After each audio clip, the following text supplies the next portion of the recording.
All right, welcome to everyone joining. We will start in about 5 minutes. We appreciate you joining us on the Sunday morning or Sunday afternoon for some of you. If you have any questions, you can leave them in the Q&A or the chat. And we will start in a few minutes.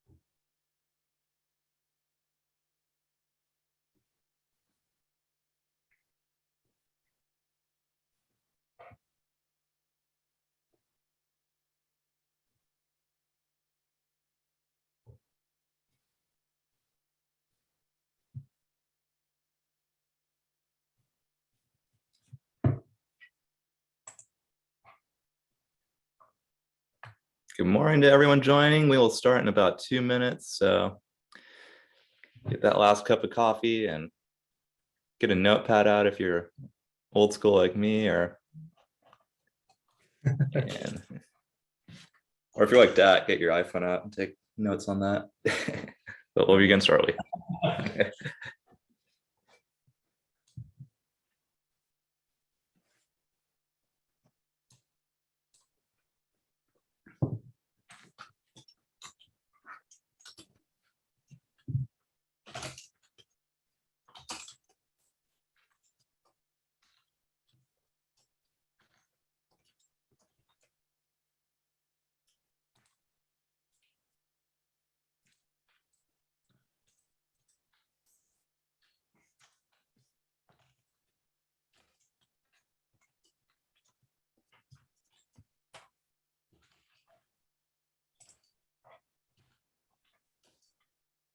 And yeah, we do have a raffle at the end, so remember to stay for that. Good morning to Terry.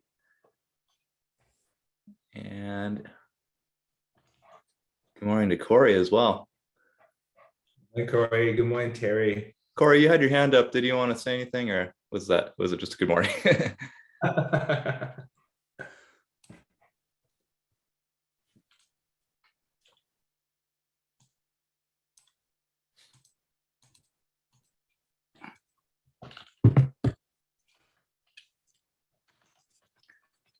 Good morning, Mary.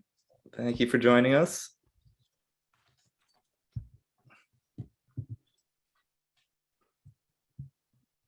And good morning, Patricia and Vincent. Thanks for joining us.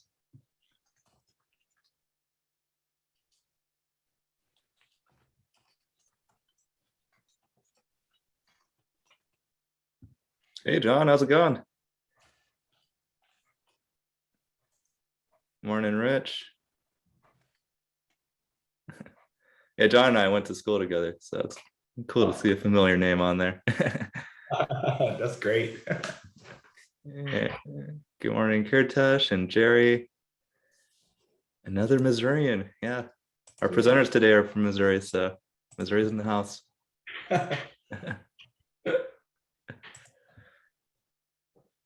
All right. Yeah, we're going to go ahead and get started. It is 9 o'clock, so we can make sure everyone gets out of here on time. 9 o'clock our time on the West Coast, and of course, 12 Eastern. All right. So here's our agenda for today. I'm going to do a few introduction slides, and then our sponsor, Maculogix, is going to take the floor for a little bit. And then Jeffry Gerson is going to give us a fantastic lecture on AMD. So let's go ahead and jump right into this.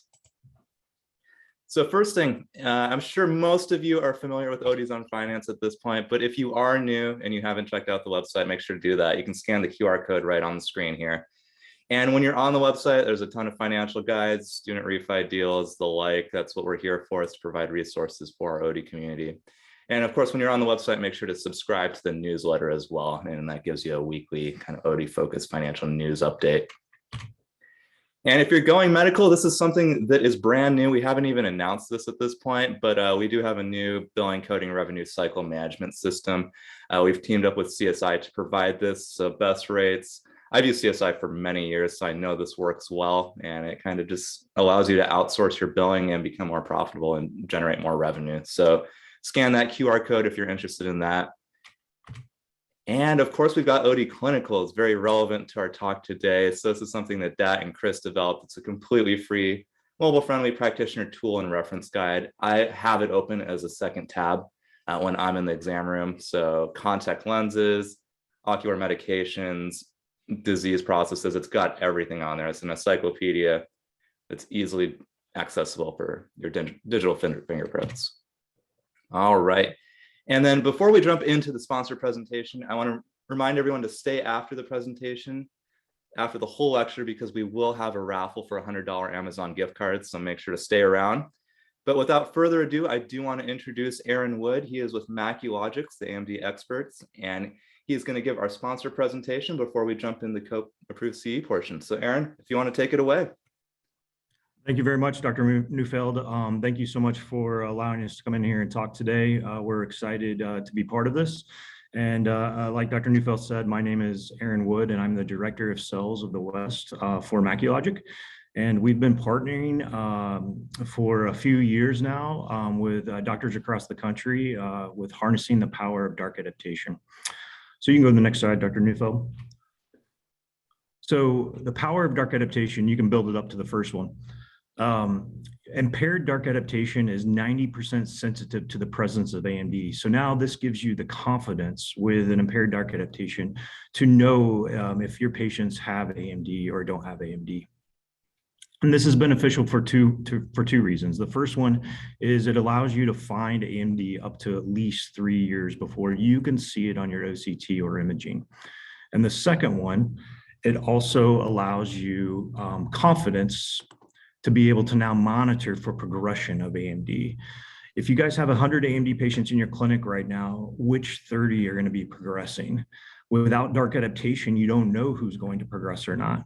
But now by adding dark adaptation, you'll be able to identify and to be able to confidently monitor those patients and see who is progressing to later stage disease. So with that, I would like to introduce to you our product, the AdaptDX Pro Thea, the AdaptDX Pro guided by Thea.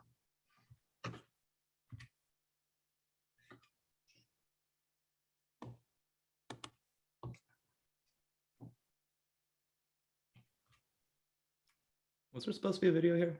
There was supposed to be a video. It is. Let's see if it plays. I'm not getting playback, huh?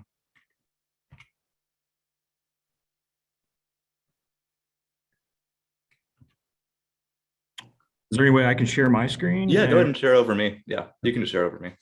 Okay. Sorry about that, guys. Yeah, sorry about the technical.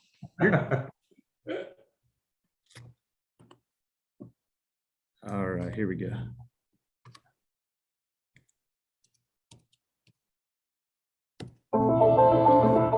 Are you ready to change the future of your practice and improve outcomes for your patients with AMD? Then meet the AdaptDX Pro from Maculogix. Built from the ground up, this custom design will revolutionize the way you detect and manage age-related macular degeneration.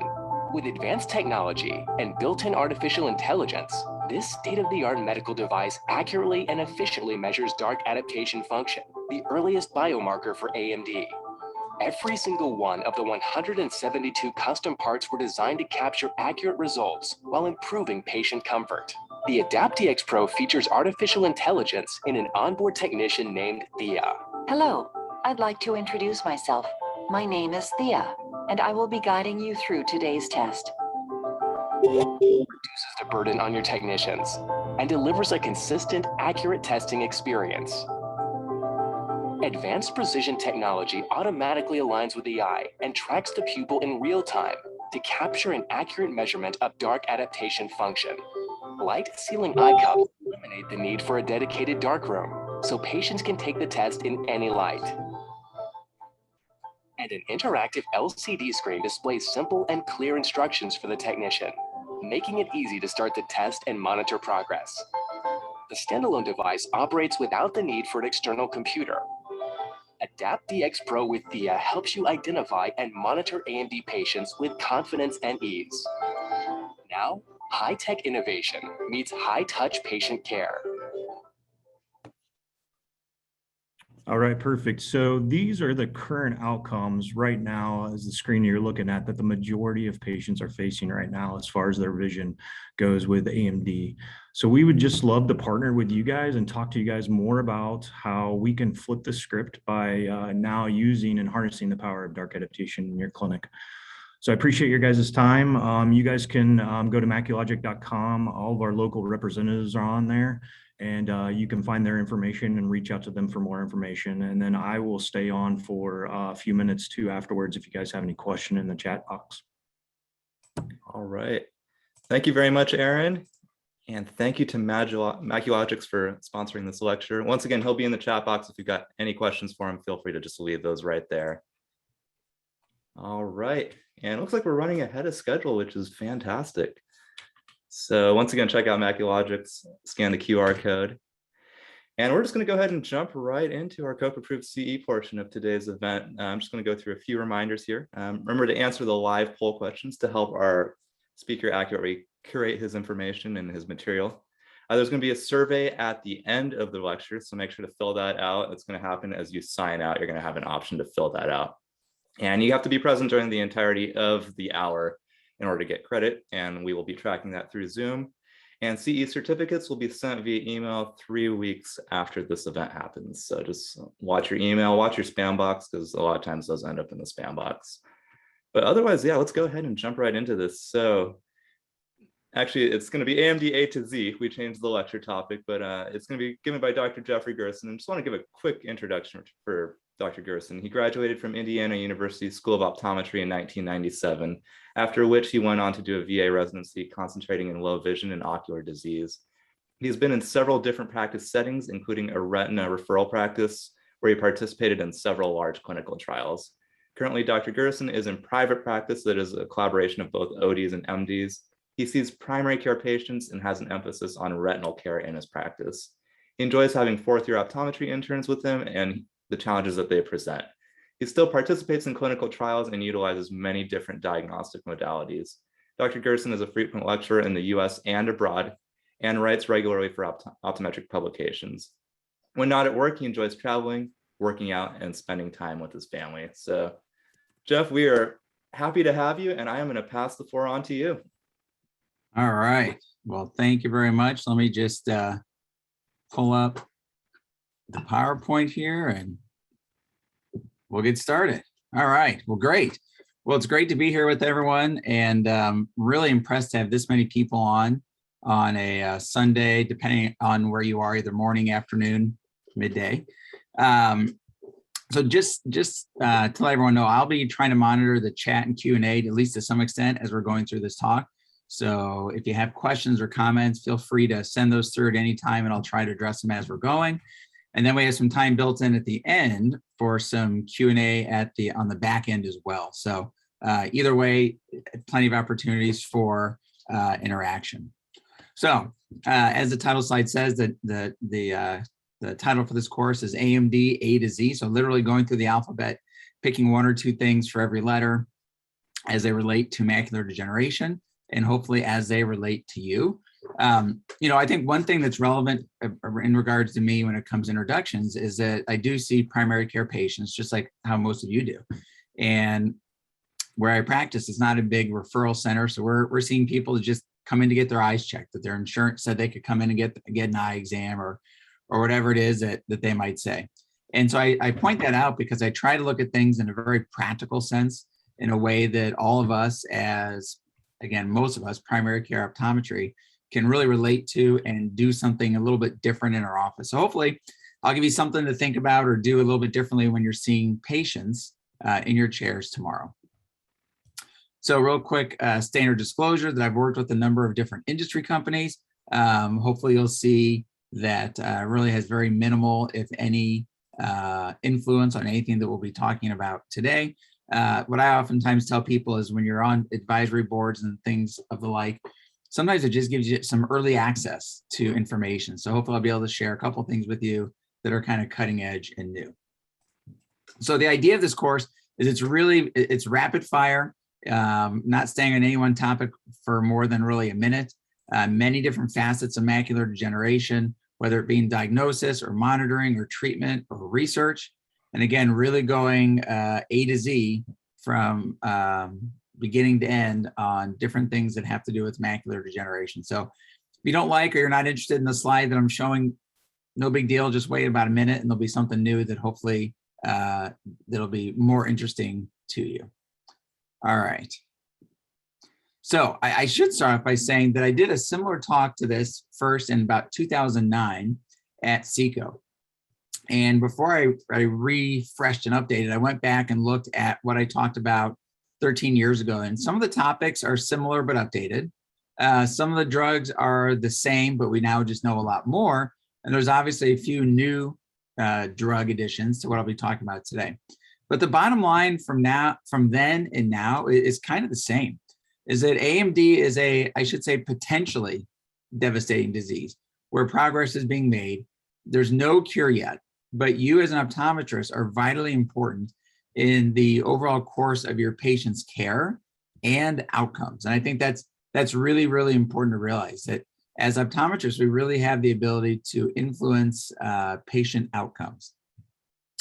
So actually, I already have a question that came in, one asking about flaxseed oil taken orally as far as risk for AMD. So there are certainly a number of studies talking about fish oil. There's very little when it comes to flaxseed in regards to AMD, much more in the dry eye space. So flaxseed oil is not something that I currently specifically recommend to my macular degeneration patients. Love it. Questions already. All right, so some quick trivia. Do you see more patients with AMD or glaucoma in your practice? Now, if we were in person, I would be picking on somebody and calling on you, but I can't really do that now. So I'll just ask you to answer to yourself. Do you see more patients with AMD or diabetic retinopathy in your practice? So think about that for just a second. So do you see more patients with AMD or all your glaucoma plus your diabetic retinopathy patients combined? And the answer is you see more AMD than all of your diabetic retinopathy plus glaucoma patients combined. So however many glaucoma patients you're seeing, you should be seeing 3 times, if not more, as many macular degeneration patients. If you're not, it's not because they're not there. It's because we're not catching it. Now, I know there's someone in every group that raises their hand and says, well, my practice is different. My response to that comment is, no, it's not. All of us in any type of primary care setting. Now, if you're in a glaucoma only practice, that's a little bit different. But any of us in a general practice setting see way more macular degeneration patients, whether you realize it or not, whether you actually identify it or not, than you do glaucoma patients. So that's why this is such a relevant topic, because it's something we see all the time. All right, so here we go, A to Z. So we've all heard of the AREDS2 study. Did you know that AREDS2 10-year results were reported on towards the end of last year, towards the end of 2021? So the initial results that everybody talked about that we make our supplement recommendations based on were from 5 years. And what we have now are the 10-year results. And what the 10-year results tell us is basically the same as the 5-year results. So I would somewhat, maybe facetiously ask you, is seeing that the results after 10 years is the same as after 5 years, is that exciting or boring? Is that good news or bad news? And I would tell you that that's good news and that's exciting. And the reason for that is because we know that the formulation that we've been using for 10 years now, it works. It still works after 10 years. So at 10 years, we have no decrease in efficacy and we have no decrease in safety. And for anything we do, that's what we look at. Does it work? And is it safe? So AREDS2, we know is good for at least 10 years. A question about supplements. Do you recommend preventative supplements or do you wait until you have a diagnosis of macular degeneration? I would say that kind of depends on the patient. If patients have a family history and are worried, I'll go over different things that they can do to reduce their risk, which sometimes involves a preventative supplement. So I would tell you it's never too early to have patients take a supplement, but discussing other things like lifestyle are also really, really important. For B, we have biosimilar. So on the left-hand side here, we have the definition of what a biosimilar is. FDA has approved just over 30 biosimilars so far, and the FDA approved the first biosimilar in ophthalmology, again, at the very end of 2021. It's called Bioviz, which is a biosimilar to ranibizumab, of which there are still 3 more in trials. And so basically what that means is this is a drug that's not quite the same, but is very, very similar to ranibizumab or Lucentis, and was shown to be non-inferior to Lucentis in a 1-to-1 clinical trial for patients with wet AMD. So what's the big deal about biosimilars? Well, potentially they could bring down the cost of medication. And medications or treatments for our patients with AMD are really, really expensive. So it's actually quite good news to potentially have a treatment that either itself may cost less or may drive down the cost of other treatments because of it. Carotenoids. So validated by AREDS 2. What we need to realize is that, and that is for patients with intermediate dry AMD, but we also know there's importance in carotenoids in the average American's diet for people with early AMD or preventing macular degeneration.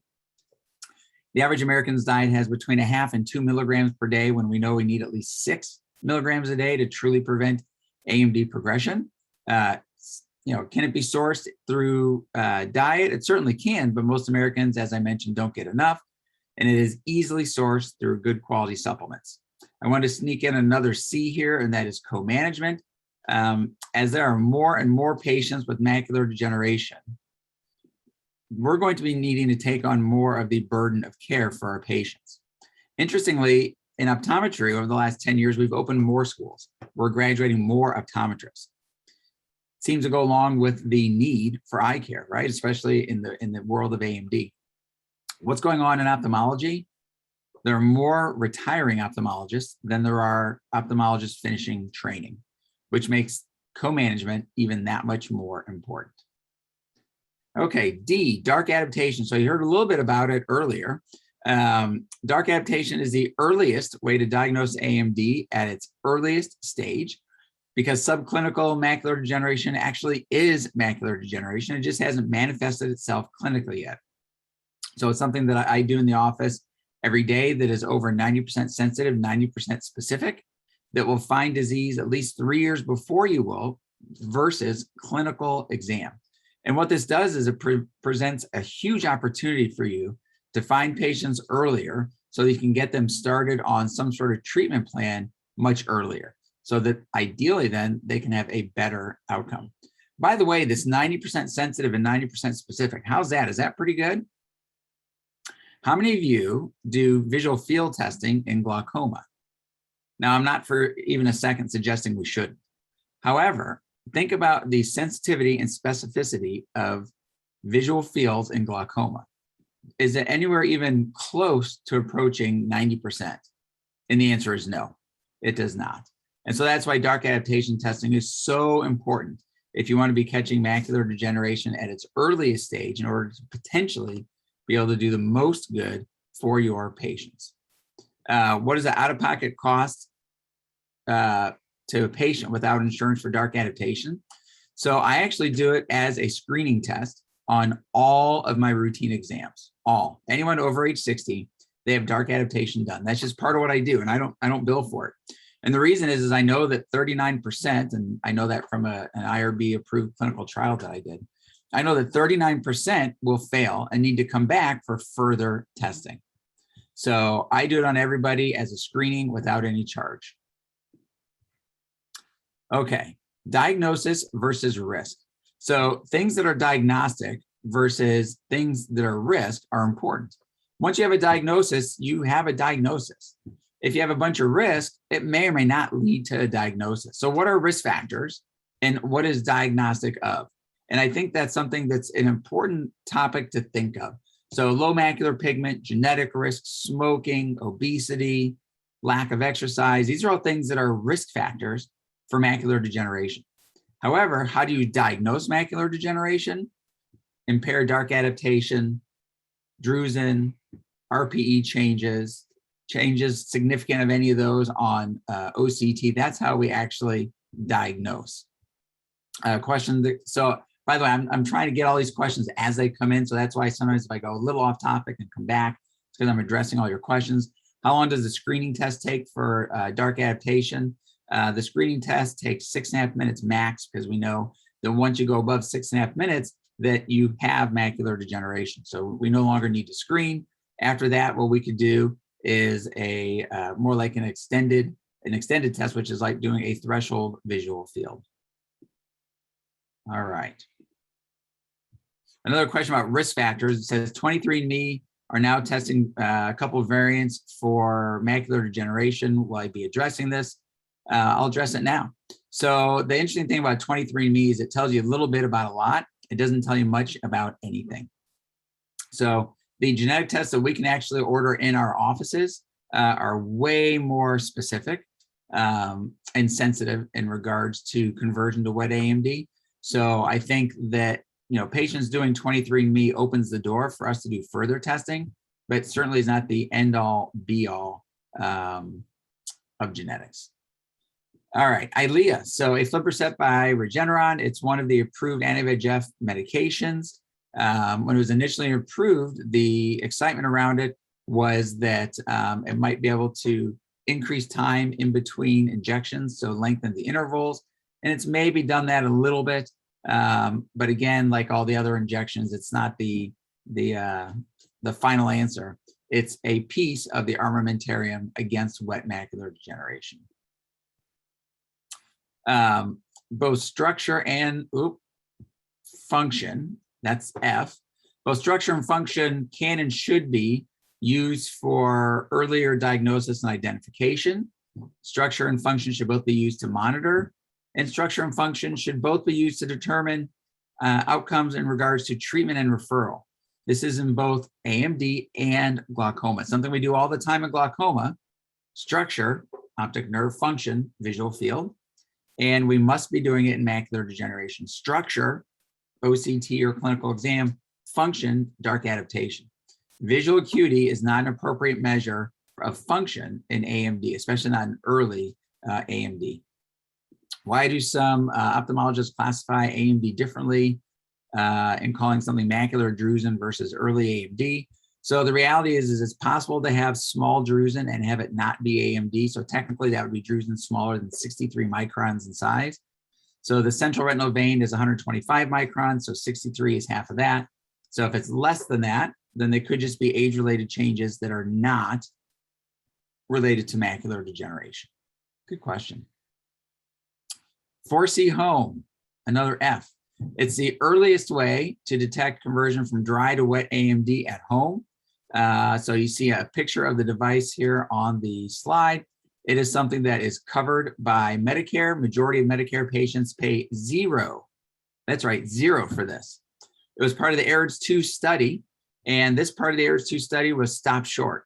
And the reason it was stopped short was because patients that were doing this home testing for detection of conversion from dry to wet had outcomes that were so much better than those using traditional methods, EMs or grid, that they found it unethical to continue the study because they felt they had to offer it to everybody. So this is something that is used in patients with intermediate dry AMD. And if they convert to wet AMD, in general, they perform much, much better. They're way more likely to end up with 20/40 or better vision, which means they'll be able to drive and read and function well. So comment: high consumption of greens like kale can contribute to oxalates. How do you address this if a patient prefers to use food versus supplements? Yeah, there's lots of times where we need to kind of balance. And so another one is that people are on certain anticoagulants, that they shouldn't be eating green leafy vegetables because of the vitamin K and clotting. So, you know, there's a balance. Too much of anything is not a good thing. So when you talk about the greens like kale or spinach, a serving a day, that's all it takes. You don't need a bag of spinach. You just need a little bit. So eating the right things in moderation will go a long way. It doesn't need to be massive amounts. G, geographic atrophy. So there's still no approved drug for geographic atrophy. There are several in trials. So one thing to realize is that if you sleep too much, it dramatically increases the risk of geographic atrophy. So why do I bring that up? Well, because that's something that we can bring up to patients. It's important to get enough sleep, but not too much. Now, if you say, well, that doesn't sound like a very good treatment or something to talk to patients about in regards to geographic atrophy, As it turns out, that's as good as anything else we have because there's no approved treatment.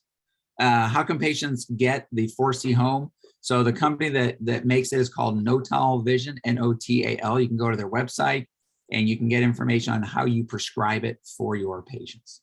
So on the bottom here, we see 2 specific drugs that are in clinical trial now. The pegcetacoplan, who knows how to pronounce these things. Looks like it's getting really close to potentially being approved. So that looks like it may be the first drug. The drug by Gyroscope still in trials. And actually, brimonidine, like we use for glaucoma, is also in clinical trials for geographic atrophy. Another H, home OCT, or an H, home OCT. So how many of you don't even have an OCT in your office? Think about that. And here, this is by the same company that makes 4C Home, so Notal Vision, has a home OCT device that's in trials now. It's been shown to work. It's been shown to be fairly easily operated by patients. And it's a way for patients, this will be for people that already have wet AMD. And so there'll be little alarms to trigger when they have fluid come back or enough fluid to warrant treatment. So instead of treat and extend just by guesswork, it'll be extending the periods in between treatments purely based on when they develop wet AMD.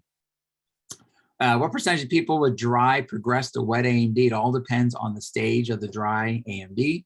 If somebody has intermediate dry AMD, we found from AIRDS 1, they have about an 18% chance of converting to wet AMD within 5 years. Genetics also plays a big part in that. So genetic testing to be able to determine that actually can go a long way and be very more specific for your patients.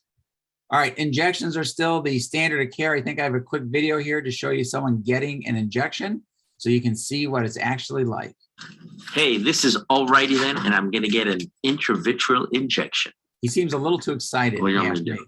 Look at me. Here it comes. A couple drops of betadine, a little marker for where the injection's supposed to go. No, look at Okay, me. right there. Take a deep breath, deep breath, deep breath. And there you go. A little more betadine That's to it? wash it Yeah. out. You did. That's it. Pretty easy. So I have patients ask me all the time about it. And I think it's important that we all ask our patients, how, when you've had that done, how'd it go? So then we can feel confident in talking to our other patients, because patients want to know what it's like to get an intravitreal injection. And what I tell people, because I always tell them this is what's likely going to happen. And what I let them know is the worst part about it is the anxiety that you feel right now. The actual procedure, it's really no big deal. And so I want to make sure that I tell my patient about that so they know what to expect. And you can do that for your patients as well. J, journal articles and AMD, and in particular, JAMA, Journal of the American Medical Association.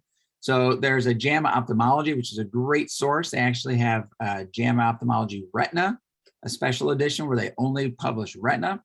And interestingly, sometimes there's some really important articles that get published just in JAMA, the Journal of the American Medical Association, not an eye-specific journal. So it's real, if you really want to keep up on what's going on in the world of ophthalmology, then where you look is so many different places. There's not just any one journal or one place to look. Although things like this, opportunities to hear, CE talks is a great opportunity. Kale. So, 10 years ago, except for maybe those of you in California, but 10 years ago for the rest of us, if you would have talked to a patient about eating kale, you might have gotten a funny look. And you might have gotten a funny look if you tried to order it in a restaurant, but now it's everywhere. And so kale is really, really good for you. It's really good for your eyes. Each serving has between 18 and 40 milligrams of lutein and zeaxanthin, depending on whether it's raw or cooked, and raw versus frozen. Warning though, as already brought up in one of the very astute comments, people on blood thinners need to be aware of spinach, kale, other greens because of the vitamin K. A joke that I sometimes make is, one of the other things that's really important to talk about in AMD, and I think I do touch on it, is smoking and how bad smoking is for you. And I'll touch a little bit on that later, but a joke that I make is kale is really good for you, but anything that you smoke is bad. And I would go so far as to say, if you take some leaves of kale and roll them up and smoke them, that would probably be bad for you. So anything kale is a step forward unless you're smoking it. Anything smoking is taking at least a step back. Which is better, kale or broccoli? Kale has more lutein and zeaxanthin in it per serving. Your patients are oftentimes more likely to eat broccoli. Broccoli is a much more common part of the diet. So anything green is better than something that's not. Another L, lost to follow-up. So this is a really, what about broccoli sprouts? Boy, that's a good question. I don't know of any specific numbers. You can actually look up nutritional information online. So I haven't done that for broccoli sprouts, so I can't tell you about the carotenoid content in broccoli sprouts. What about secondhand smoke? It's bad. Any smoke, smoking anything or any smoke is not good for you. So anytime that either I or somebody else reports to your results, a percentage of people that gain vision, lose vision, have 20/20, whatever it is, it's all based on clinical trials. And what you need to realize is in clinical trials, they're very controlled, ideal circumstances under which to follow patients. And they're not at all real life. So we need to realize that real life results are not nearly as good as clinical trials. You also need to realize that about a fourth of patients that are going to get treatment for AMD don't show up for their follow-up. They're gone. They go maybe for one treatment, and that's all they get. So realize that just because something works well in a clinical trial doesn't mean that it's going to work well in real life. A comment from someone: I've been giving my AMD patients a kale smoothie recipe. So far, reception's been pretty good. All right, good idea. Now, the only potential problem with that is if you're putting a bunch of sugar in a smoothie and then like one leaf of kale, then you're not getting a whole lot of carotenoid. The idea is fantastic. It really falls in on the execution. So a comment: I have an AdaptDX and I'm curious, has there been any studies that equate rod intercept time to stage of disease? And so the answer is yes. We know that the longer the rod intercept or the time it takes to dark adapt when we do the testing, the further progress or the more progressed the macular degeneration is.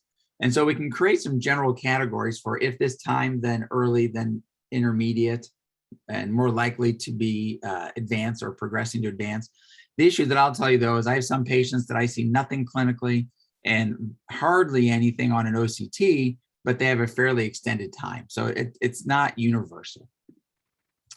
Another L, low vision aids. I just think this is vitally important to bring up, that some patients with macular degeneration don't do well. And when and if they don't do well, low vision becomes really important.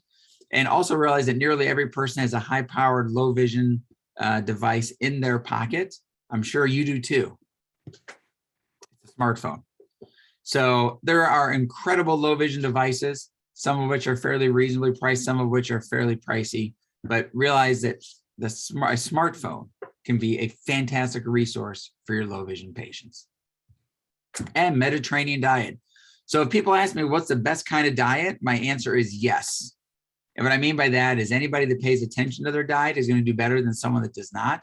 However, there have been several recent publications that really point to the Mediterranean diet being the best of the bunch when it comes to macular degeneration. So the more closely somebody can adhere to a Mediterranean diet, the less likely they are to develop advanced AMD. And there's also been some comments in these papers of decreased risk of even developing intermediate AMD in the first place. So the earlier we talk to patients about diet and get them thinking about and potentially practicing a Mediterranean diet, the better off they will be. And nutrition. So nutrition is really one of the most important things we can discuss with our AMD patients, just like with our diabetes patients and so many other people. And we can get nutrition through food ideally, or oftentimes, importantly, because of lack of good nutrition in food, through supplements. We are more likely to have success with supplements and food because trying to influence a patient to get them to eat better is oftentimes very, very difficult to do. So really important topic for us to bring up to our patients. realize that less than 4% of Americans follow the 4 healthy lifestyle habits of healthy diet, exercise, don't smoke, and not being obese. Only 4%, actually less than 4% of Americans do those 4 things. About 50% of Americans take a multivitamin. And if asked why, about half of the people that take a multivitamin say they take a multivitamin in order to have a healthy diet.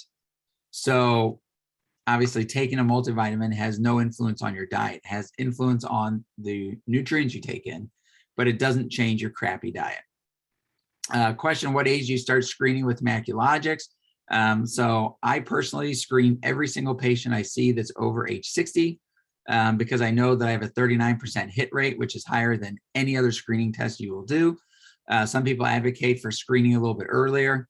For me, it's a matter of office flow and logistics. And again, I know I have a very high hit rate at age 60.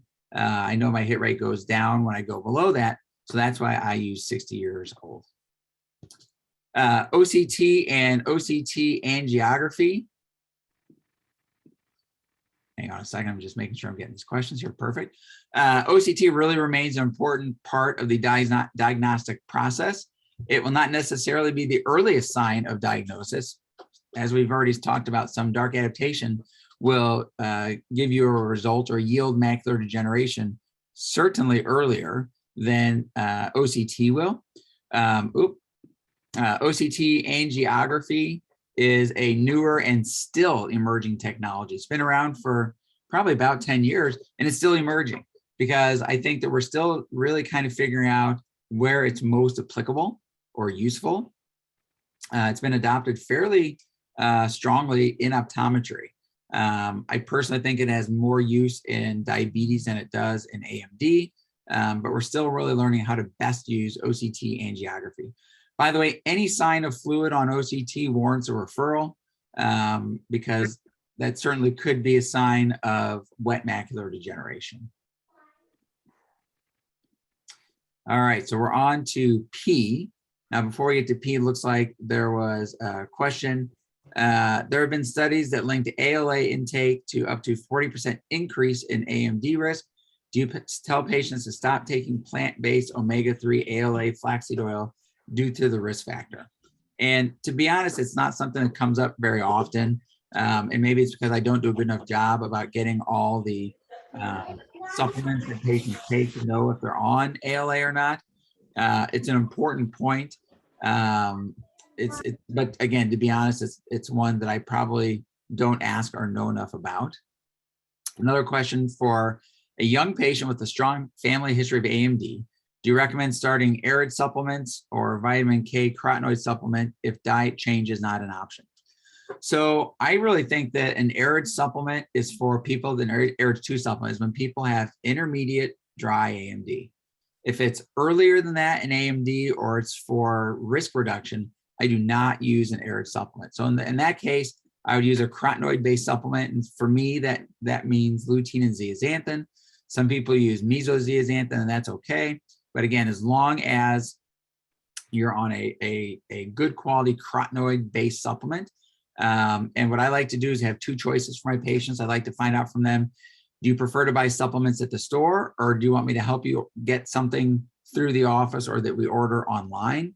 A lot of people get supplements through their chiropractor, and those are generally people that want a higher quality or online or doctor-directed version, and I have a brand for that. So depending on, I try to meet my patients where they are instead of just sending them where I want them to be. All right, so another question about dark adaptation. So are there any other ocular conditions that can have decreased dark adaptation? So example, high myopes with the start of a staphyloma. So there are conditions that can alter dark adaptation, like if somebody has had PRP and they've lost a bunch of peripheral retina, they don't dark adapt when they go outside the same as other people.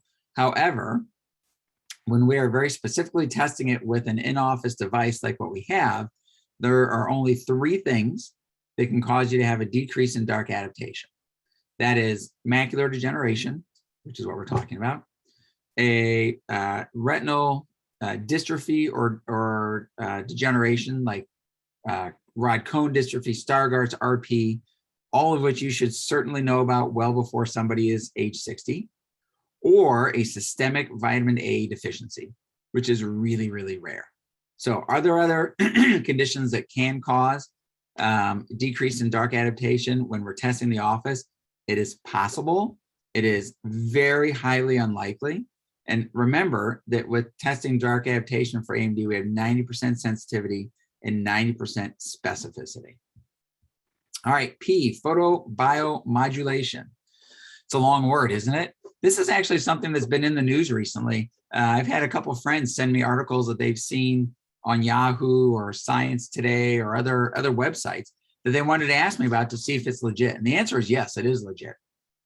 So photobiomodulation is just kind of what it sounds like. It's using light to biologically modulate cells, just like the word says, and generally aimed at mitochondria. So the LightSight 1 study was a pretty small study used where in it red light, specific wavelength, was used to treat patients with dry AMD with fairly impressive results.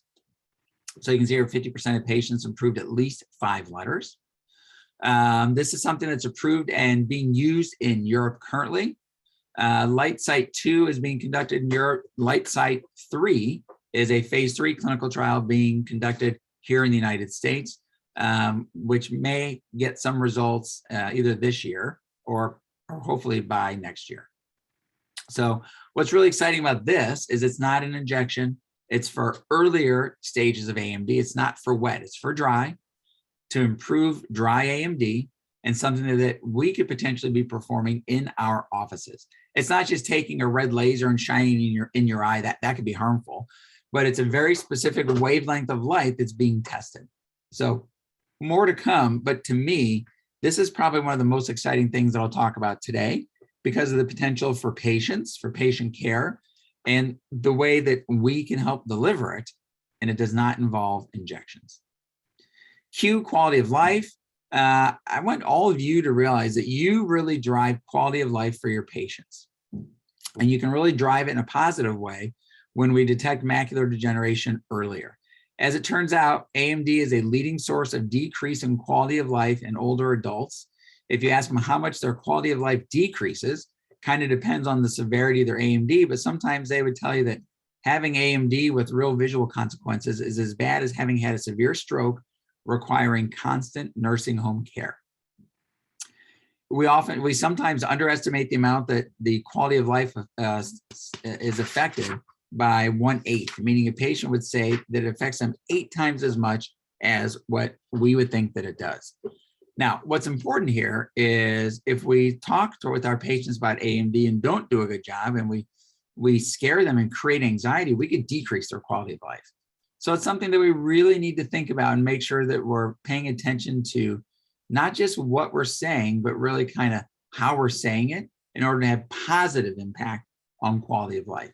By the way, when I tell patients about having subclinical macular degeneration, I essentially celebrate and tell them it's good news. And it's good news because we're finding something before it's really affecting you, before it's affecting your day-to-day life. So if we catch it before it's affecting you in your day-to-day life, it gives us an opportunity to do something, and hopefully it won't ultimately affect your day-to-day life. So people with significant vision loss are far more likely to end up in a nursing home. Same people are far more likely to fall and break a hip, which can literally be deadly. And people really would say that their vision is worth a lot. So here's an example. So people with 20/25 or better vision in the better seeing eye are still willing to sacrifice 11% of their remaining life to have perfect vision in both eyes. People that are counting fingers would be willing to give up 60% of their remaining life to have overall good vision. A couple questions that just came in rapid fire. Do you build dark adaptation when patients come back if they have abnormal results? Is this a yearly thing you perform? Yep, I do. Just like if I'm doing a visual field, I bill $92284. Depending on where you live, it reimburses about the same as a visual field, $60 to $65. What is your follow-up protocol for mild, intermediate, and severe AMD? So I guess what I would tell you is the more advanced the AMD and the worse the genetics, the more often I see people. So, and I know that's not a specific answer, but I have AMD patients that I see 4 times a year, that I'm seeing 4 times a year, that I'm not referring to a retina specialist, because if it's dry, there's nothing that they're going to do differently. So there are some people I see 4 times a year. There are some people that I see just once a year. And if they're coming just once a year, I'm doing dark adaptation and OCT along with their dilated exam, and always discussing lifestyle, supplements, things like that to help reduce the risk of any progression in the future. What are higher quality supplement brands to recommend besides Ocuvite?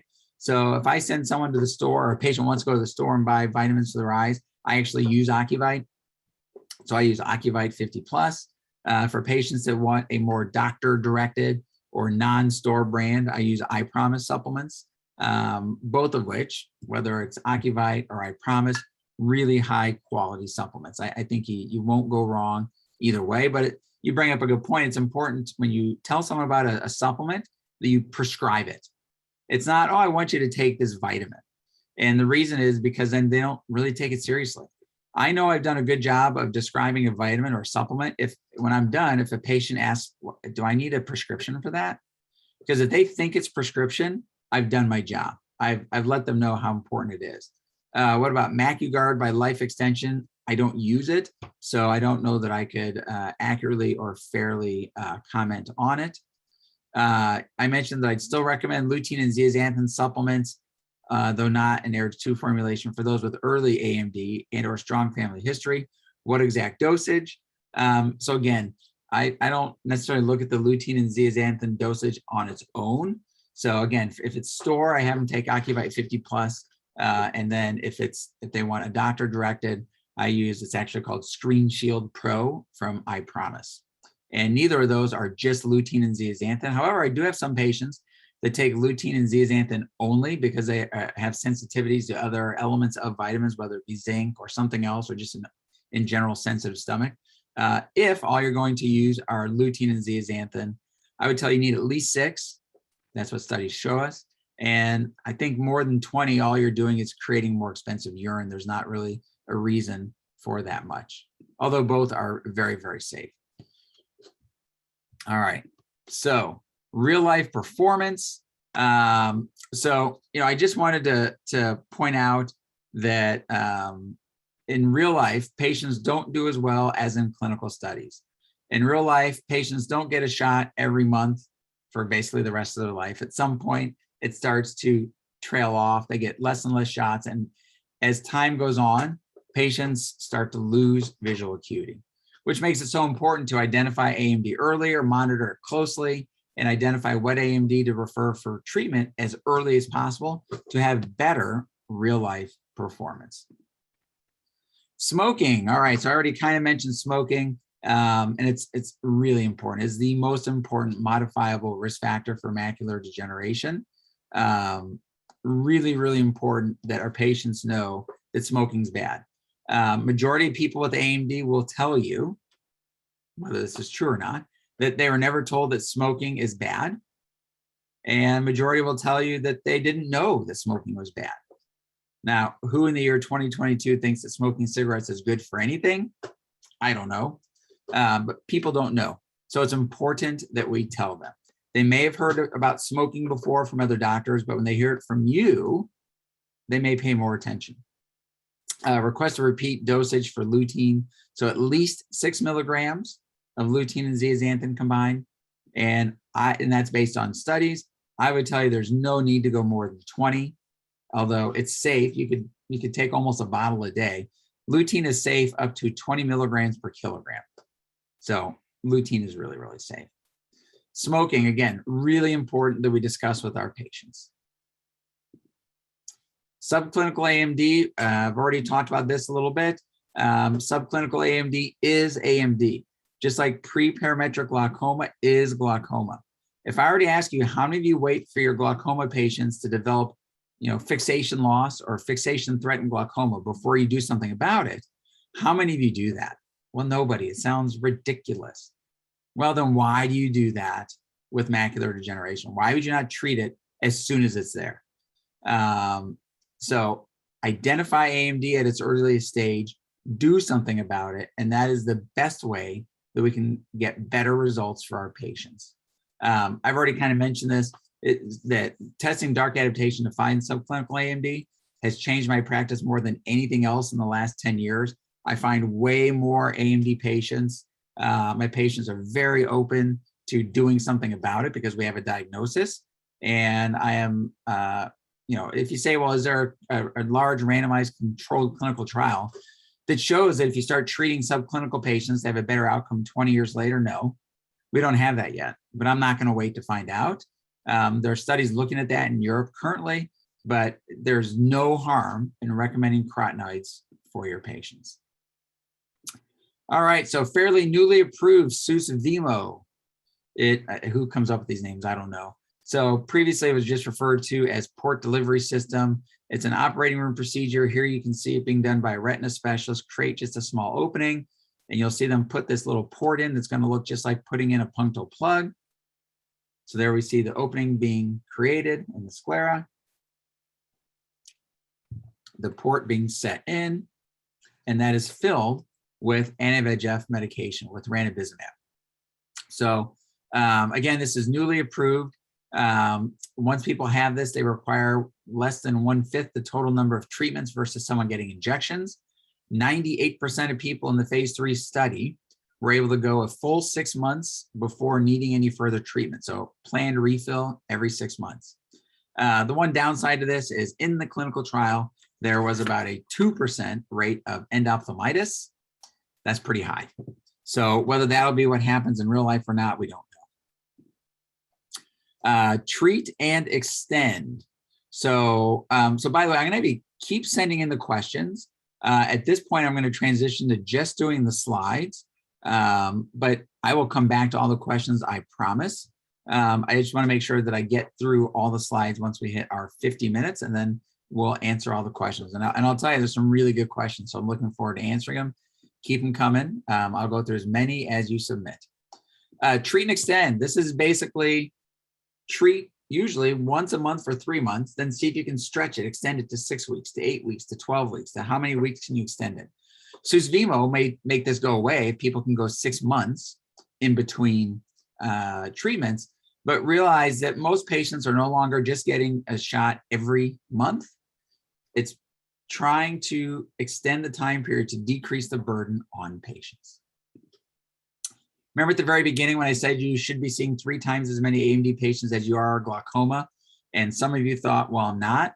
Well, here's why, or not here's why. Here's something to prove part of what's going on. So this was a study that set out to identify patients, I believe, that were 60 and over, and just all that the doctors had to do was identify, is there macular degeneration, yes or no? Take a picture, send it in, we're going to judge you.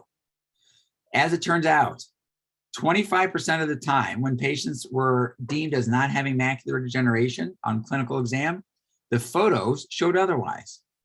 So one single 45-degree photo identified AMD in 25% of normal patients. Of those, a third of them had large drusen, obvious change. So this is an example of AMD when the doctors are basically told all you need to do is look for AMD, and a fourth of the time it was missed. So imagine in your routine eye exam when you're looking at everything for everything, it's much easier to miss AMD. Vabysmo, this is the newest approved anti-VEGF medication. The drug is generic name faricimab. And for this medication, about 50% of patients were able to go 16 weeks in between injections. So, and this had the same endophthalmitis rate as any other injection. So this is being able to stretch out every 16 weeks for about half of patients. Pretty impressive, with every bit as good of visual and central subfield thickness results as every month injection. So again, this was just improved. You may just now be seeing patients receiving this. Wet AMD statistics, yeah, wet AMD is devastating, but why not? Why do we not discuss more about dry AMD? And that's what I've tried to do in talking about earlier subclinical disease. There's way more articles and pipeline related to wet AMD, but there are way more patients with dry AMD. And the problem is when patients get diagnosed with wet AMD, 80% of the time, they're already worse than 2050. 40% of the time, they're worse than 2200. So yeah, wet AMD statistics are abysmal. And I would suggest we need to be paying more attention to dry AMD. X, xanthophylls. So already kind of talked about xanthophylls when we talked about carotenoids. So I don't think we really need to go too far into this. I will tell you that I recently had a colleague reach out to me and say, hey, Jeff, I have a patient with AMD, but they're allergic to marigolds. Why is that pertinent? Well, lutein is, as far as I know, always synthetic lutein or lutein in supplements always comes from marigolds. So if you're allergic to marigolds, you likely cannot take a lutein supplement. Zeaxanthin you can, but lutein you cannot. It's the first time I found out, I had ever even heard of this. I kind of wonder, how do you know if you're allergic to marigolds? I assume it's from gardening and not from eating marigolds, although who knows? Why? Now, this may be the most important slide. You make the difference. You really can make a difference for your AMD patients. And just because a retina specialist doesn't have someone with early AMD taking a supplement, doesn't mean you shouldn't. You can make the difference there. Just because your retina specialist doesn't prescribe 4C home, it doesn't mean you can't do it. You can make the difference. There are lots of areas in AMD, both dry and wet, where you can make a difference. Just because someone has wet AMD doesn't mean they stop taking their supplements, because the supplements, because the carotenoids can improve visual function. You make the difference. I really want that to be kind of the lasting message of empowerment that I give you, that you can make a difference in all of your AMD patients. You really can do something. You never know. Who knows 20 years from now what we'll be talking about? 20 years ago, who would have thought we'd be talking about extended release inserts, lights used to treat, maybe even oral medications, topical stem cells, macular transplants, all things that I see in the crystal ball. We'll see what happens. Z, we already talked about this, but I didn't know what else to pick. So zeaxanthin is important. I guess I could have chosen this one, just Z's in general. If I haven't put you to sleep, I've done a good job. And I want to thank you for listening. I hope you've learned something. And even more importantly than just learning something, I hope I've inspired you to maybe do something different when you're in the office tomorrow. So I'm going to go ahead and jump into the Q&A and chat. I'll do the chat ones first, and then I'll jump over to the Q&A. So in the AIRD, interesting fact, in the AIRD study, they used 17, something about beta carotene, and then one large carrot has more beta carotene than that. So as it turns out, what we learned from AIRDS 2 is that beta carotene offered not only no protection, but people did worse when they got beta carotene.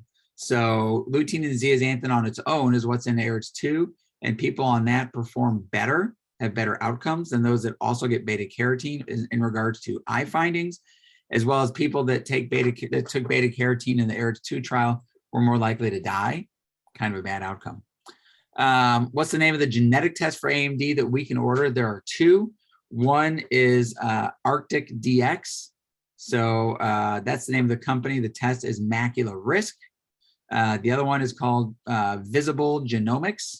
And they have two different tests, one for assessing risk of developing AMD, and the other one is the risk of dry AMD going to wet.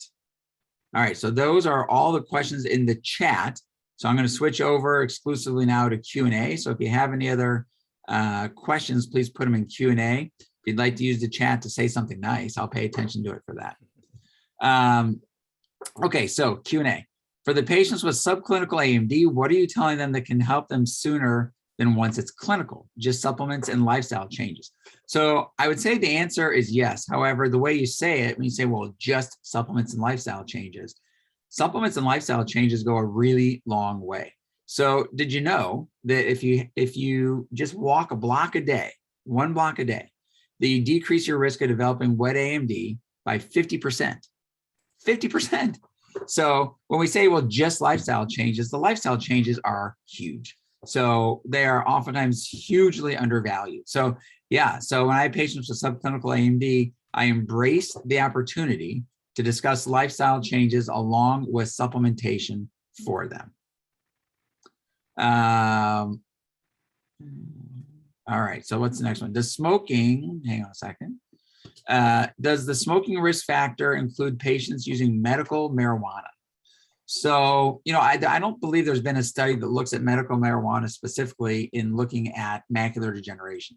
Again, I would contend that, and I'm not disputing that there are potential benefits to medical marijuana, but I would contend that smoking anything has its negative side effects.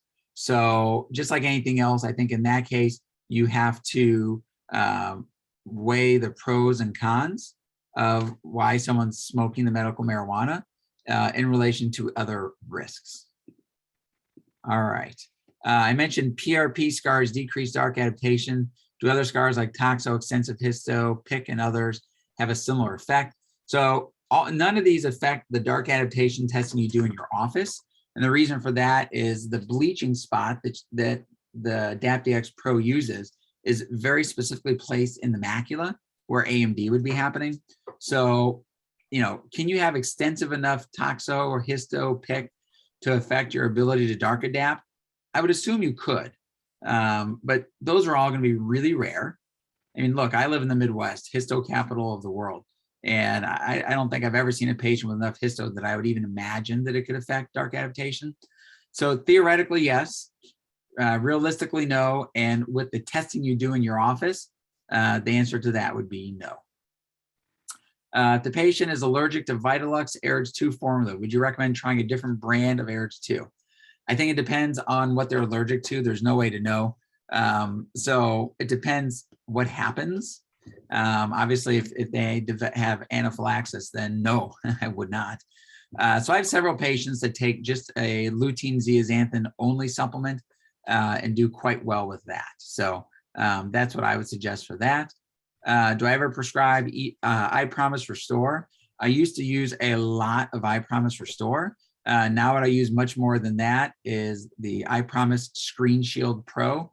I think it's a little bit better formula. I Promise Restore, though, is still a good formula. Actually, my mom takes I Promise Restore. So I guess if I prescribe it for my mom, it must be pretty decent. I mean, she literally does take it. I just got a text from her yesterday thanking her for her three bottles she just received. Why do you not recommend ARIDS 2 formulas for subclinical or family history patients? The reason is you just don't need it.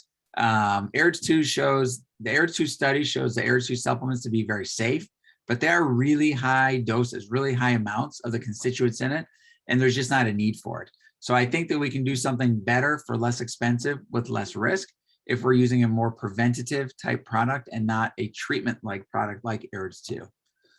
What parameters are you using on dark adaptation tests, and what treatments are you recommending on these patients? So like I said, I test everybody over age 60. And for the tests that I use, the AdaptDX Pro, anything over 6.5 minutes is a fail, or on the screening, anything over 6.5 minutes is indicative of macular degeneration. So after I do the screening, I have them come back and do an extended test. And that's where I get the full number for how long it takes them to really be able to classify and follow over time, just like I would if I were doing threshold visual field. The reference for walking one block, if you email me later, I'll find the reference. But I didn't make it up, I promise. What dark adaptation equipment do you recommend? I believe the only device that is currently testing dark adaptation is from Maculogix, either the AdaptDX, which is a desktop unit that has to be in a completely dark room, or the AdaptDX Pro. That's what I use because you can do it anywhere. It's a headset, super easy to use. Would you recommend all your patients over 60 take Ocuvite for early prevention of AMD? I don't. And the reason I don't do that is that I don't think necessarily everyone needs to be on a supplement. I think more important than a supplement in any of these people would be healthy diet and healthy lifestyle. I think that's way more important. So I'd rather mention that and try to get some traction there than just take a supplement. Wouldn't harm. Are all forms of smoke, such as from fireplace and wood burning stoves, just as bad as cigarettes?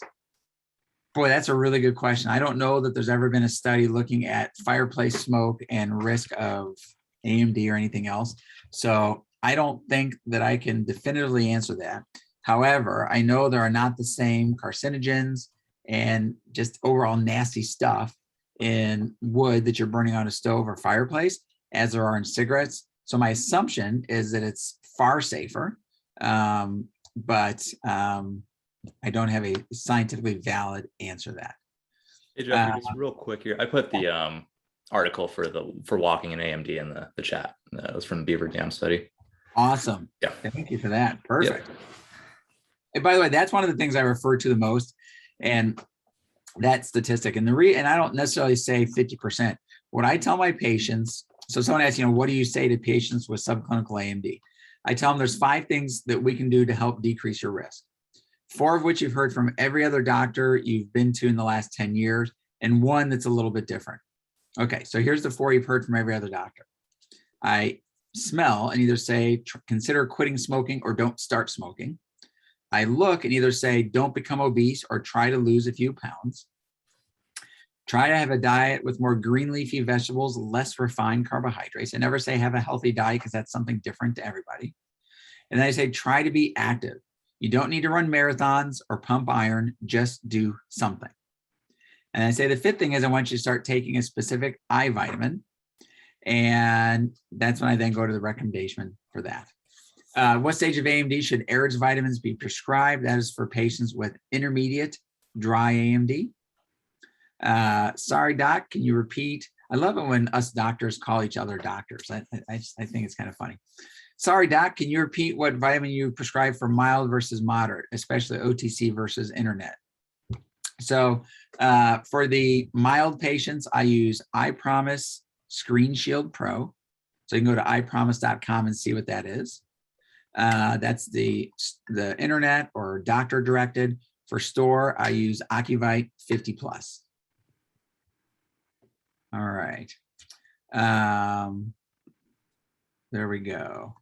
Macular people suggest that taking double the dose in advanced AMD has shown benefits. I'd be happy to read that if someone could show me that. I haven't seen that publication. So I haven't seen anything like that. So I can't give a scientifically valid response to that. Have you seen improvement in dark adaptation after placing a patient on AREDS 2? The answer is no. Theoretically, you really shouldn't. And the reason for that is what causes the dark. So I have an hour-long talk on just dark adaptation. And in that, what I would have talked about was that the reason that people have impaired dark adaptation is because Bruch's membrane starts getting clogged with deposits. And so you have these deposits along Bruch's membrane that impede nutritional in and outflow into the macula. And so once Bruch's membrane, which is like a screen, once it gets clogged, taking the supplements doesn't unclog it. So as of yet, we do not have a treatment for that. Everything we're doing is trying to prevent it from getting worse, but we do not yet have a way to unclog Bruch's membrane, which is why we don't and really shouldn't expect dark adaptation to meaningfully improve. I know smoking is a contraindication for AREDS 2, but what if they are a former smoker? Then they're fine. So once somebody has quit, and actually smoking is a contraindication for AREDS 1, not AREDS 2. And the reason for that is AREDS 1 supplements have beta carotene in them. AREDS 2 supplements do not. And so it's people that smoke and take beta carotene supplementally have an increased risk of lung cancer. So AREDS 2, no problem with smoking, although the best thing you can do for any patient is encourage them to quit smoking. Have you found any difference between orange tinted blue blocking glasses versus the clear tinted blue blocking glasses? So I guess the way that I'll answer this is in regards to macular degeneration. And there's really very little, if any, data in regards to AMD and blue blocking glasses. There's been some limit. There was a small study looking at blue blocking IOLs potentially having some benefit. But as far as blue blocking glasses and AMD, there's really not much literature, if any, around that. Patient with absorption issues after bariatric surgery taking any supplements, any recommendations for them? Yeah, they're a little bit tricky because they don't absorb as well. And so for them, it becomes important to have as healthy and balanced of a diet as possible, along with good high quality vitamins or supplements. But yeah, it is a little bit harder for them to get the nutrients that they need because of how they absorb. Do you do the extended dark adaptation test twice a year? I generally do. For my subclinical patients, the way I present it to them is that I'll have you back either in 6 months or a year, and I'm going to let you help me decide. If you're someone that gets a little bit anxious and uptight and would feel better coming in every 6 months so that you can feel better and have less anxiety, let's see in 6 months and we'll do all of our testing then. If you're someone that feels pretty good with what we talked about and would rather not come in 6 months, then having you back in a year is totally fine. In subclinical, once there is any sign of macular degeneration, then I see them every 6 months. What if the patient already walks and exercises every day, is on Mac Health, eats a lot of greens, but still develops progression each time we see them? You know, unfortunately, that happens because all these preventative measures, none of them work 100% of the time in 100% of people. So, you know, some people, you do everything right and they still have a bad outcome. It's just like some of your patients with diabetes are morbidly obese, have a terrible diet, never exercise, but never have a heart attack, a stroke, or any diabetic retinopathy. Everyone's a little different. We do the best that we can. A patient brought up red light therapy for AMD. Any info on that? I don't know much. Yeah, so as I mentioned, there's been some mainstream articles about it. There's nothing that's standardized and approved in the US. So some people would say, well, you know, wavelength X, and go out and buy an LED, set it that wavelength, and just close your eyes and let, you know, shine it at your eyes. You know, not scientifically validated, but something that I guess you could consider. You know, I think if we're going to have a device, it'll be in the next year or two that we'll have an approved device. When in your exam flow do you perform the dark adaptation test on your over 60 patients? Generally, it's when they're dilated, because virtually all those patients get dilated, and dark adaptation testing can be done during dilation. So it can be done before, during, or after. That's when I do it. If someone has severe glaucoma with central involvement, will dark adaptation be affected? The answer is no. And so dark adaptation testing is using a bright light to bleach and at a very specific spot in the macula. And you can still do that test even if someone has severe glaucoma, even if someone has cataracts. You can do it in virtually anybody very accurately. Can I repeat the genetic testing that I recommend? Sure. So as far as genetic testing that I do in the office, so the company name is Arctic DX. The name of the test is Macular Risk. That's what I do. And that gives risk for converting from dry to wet over the next 2, 5, 10 years. And you can also get information from it if you want in regards to vitamins, whether, you know, if someone should be taking or not taking a certain vitamin based on their genetics. The other company that has a test that I'm not currently using in the office is Visible Genomics. With COVID-19, people are taking additional zinc. How much is too much? Good question. In ARIDS 2, 80 milligrams was found to be every bit as safe as 25 milligrams, and 80 milligrams is a lot. Now that's zinc oxide, and there are different forms of zinc. So I think it probably depends on a number of different things. There's probably a genetic component. It probably depends on its oxide or otherwise. And so I don't know that there's any one answer. Interestingly, a fairly large percentage of Americans are zinc deficient. So most Americans need to get at least some extra zinc. 80 milligrams is a lot though. I've heard AMD patients using proteolytic enzymes to self-treat. Is there any scientific evidence of this that you've seen? I would say no, not that I have seen. That's not that there's not any evidence, but I have not seen anything in regards to that. A lot of questions about the walking. It's from Beaver Dam, and there's a couple references to that in the chat. Seems to be a really, really popular one. I think the reason it's popular is because it's something where you get a ton of bang for your buck, right? 1 block a day. Now, what I don't know is, and it's Beaver Dam, so it was there, but, you know, 1 block, what does that mean? So is that 1 city block in New York City? is it one here in Kansas City? If you're walking 1 block, does that mean just down the street, you get picked up by an Uber and brought back home? Does that mean you go down, turn left, turn right, turn right, turn right? So you've walked that 4 times? I don't know. To me, the bottom line is just do something. Can you bill OCT and dark adaptation the same day? The answer is yes. You can bill anything with dark adaptation the same day. So there are no limitations on what you can bill with dark adaptation. So my counter shows that I've answered 43 questions in the Q&A, and there's probably another dozen or so in the chat. So maybe next time we do this, we just call it AMD Q&A, and we just do it that way. That would be kind of fun. So I've always said I'd love to do a talk with 0 slides.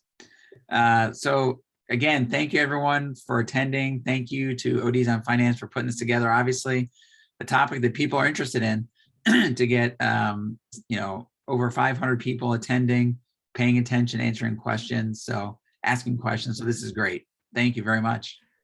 Jeffrey, that was absolutely fantastic. A lot of great information. So I do appreciate it. And yeah, we got a ton of questions. Also, a ton of people in the chat just thanking you for such a great lecture. So hope to have you on again. Maybe that dark adaptation lecture, we can get that in the future because a lot of people are asking about that one. Yeah. And to the individuals that have been messaging us, yeah, we'll send a replay. I know there's a ton of information here and it's hard to take notes on all of it. So you'll get a replay so you can watch the lecture again and catch the things that you didn't catch the first time. All right, so Jeffrey, once again, thank you so much. Great lecture. We're gonna go ahead and do the raffle real quick. So the winner of the $100 gift card, I mean, isn't this awesome? You get a great CE lecture from Jeffrey and you get $100. So one lucky person out there. It is gonna be Crystal Mosteller. So Crystal Mosteller, if you are still on, go ahead and email us, admin@ODsonFinance.com, and you can claim your $100 Amazon gift card. And otherwise, we're going to go ahead and wrap it up so everyone can get on with their Sunday. So once again, I want to thank Jeffrey for the fantastic lecture, and also want to thank Aaron Wood and Maculogix for being the sponsor for the lecture. If you have any other questions, Jeffrey had put his email up, so you can always email him. And if you have questions for us, admin@ODsonFinance.com, hoping to put on more of these now that we see that there's a lot of interest in retina and macular degeneration, which is fantastic for our profession. And otherwise, any final words, Jeffrey or Dat? Or just thank you again, guys, for having me. I really appreciate the opportunity. And again, I just hope people think or do something a little different tomorrow. Awesome. All right, thanks everyone. Have a great Sunday, and we will see you at the next event. We're going to go ahead and sign off. Take care.